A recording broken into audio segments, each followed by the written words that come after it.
Déanagus Rory an seo I glarna nó agus tá toirun ar siúl toirun Kerry Tyrone. Kerry toirun. Ag hiile airgid do Carpengus is súla. Smile ho ho! Rory Rudolph an Rudolph, yes. agus is mise Daidí na Nollag. really? Tá geis le toirun. Yes, a Tyrone. Well, ta airgid. Being Daidí court airgid go dtí pháistí beaga agus tá brudras comá cuairtó. Sinna bhíonn siad cúpla uair sa bliain agus tá sí seo i gceann an Daidí na Nollag.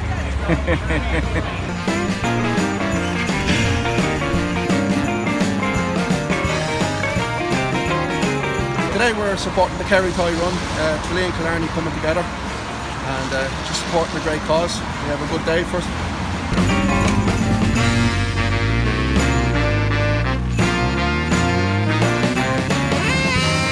Cábhail si bhí taistilní.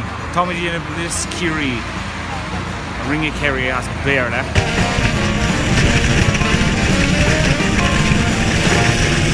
The money that's raised today will be designated between both Tralee and Killarney, designated charities. There's St Francis here in Killarney and there's families and friends of Eagle Lodge in Tralee. Any donation is a good donation, whatever we can do, and every little helps.